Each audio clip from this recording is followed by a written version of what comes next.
everyone, and welcome to Journey with the Kellers. My name is Amanda Keller, and today we are back in the Keller kitchen. So today we are going to be making our next recipe from the Dolly Parton Dollywood cookbook. Today's recipe is going to be oyster soup. So I know when I first met my husband and his grandmother was still alive, his grandma made oyster soup every year for Christmas. It was something I had never had.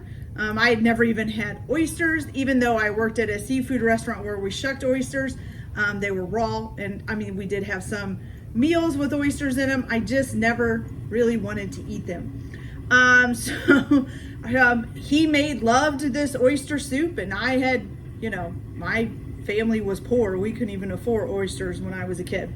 So it was kind of strange to find out that there was a soup made of oysters when I had just had my first encounter with an actual oyster, as basically when I turned into an adult working at a restaurant.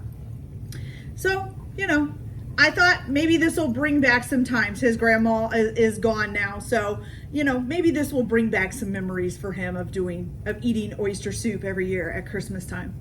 So this recipe is fairly simple.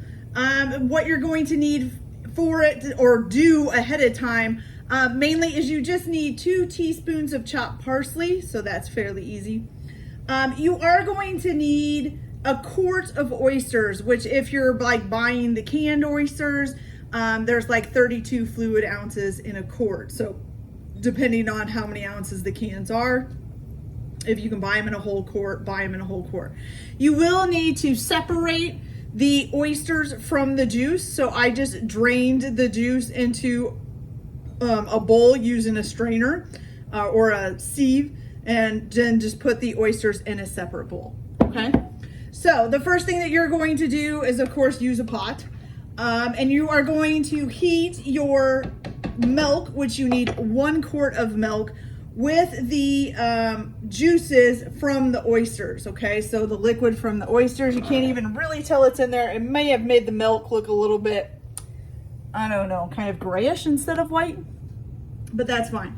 You're just going to heat it up. You're not going to bring it to a boil or anything yet. You're just going to heat it up. Okay, so I've already done that. I have mine here heating. Okay, so what you're going to do is to your milk and oyster liquid, you are going to add 2 teaspoons of parsley. Okay,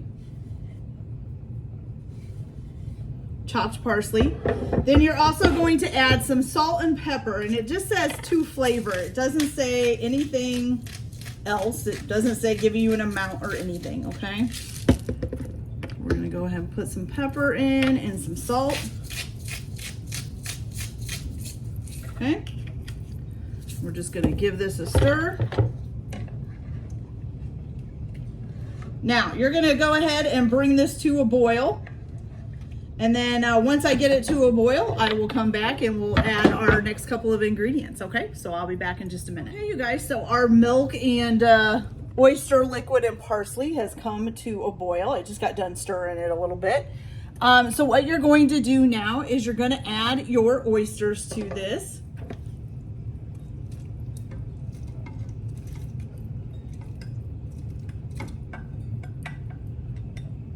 Okay, and then you're also going to add just 1 tablespoon of butter. Okay. Oh my goodness, about threw the wrapper and all in there.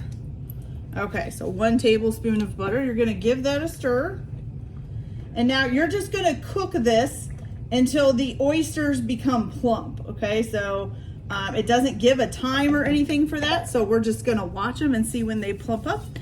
Once they are plumped up, I will come back and I will show them to you. I don't think I'm going to taste this, not because I don't want to, but because I have become allergic to shellfish over the years, or to shrimp over the years, and I'm guessing that oysters might be involved in that too. So I'm not going to risk it, but at least you guys will know how to make it if you like oyster soup or want to try oyster soup. So it's pretty easy.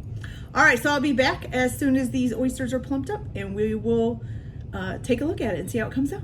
Be right back. Okay, you guys, so these are nice and heated up. We're going to go ahead and shut them off of the heat here.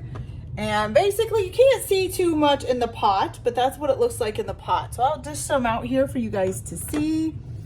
You know, you do have to be careful with cooking oysters. You don't want to overcook them, otherwise they kind of get a rubber quality to them. And depending on what kind of oysters you bought, whether it was canned or whatever, you know, sometimes like the canned ones are sometimes already cooked. So you need to be aware of that as well. Okay, but let's take a closer look at this. So here we are. We got these nice, see how nice and plump they are? Nice plump oysters. They're curled along the edges, which means that they're nice and cooked. Hopefully not overcooked, but they look delicious, you guys. Look at all that. Okay. All right, you guys. So like I said, I probably am allergic to these, so I am not going to try them. But you know, hopefully my husband will enjoy it. So I hope you guys enjoyed the video. Like and subscribe if you like, or don't if you don't. Everyone have a good day and enjoy your cooking. Keep your kitchen messy, and we'll see you later. Bye.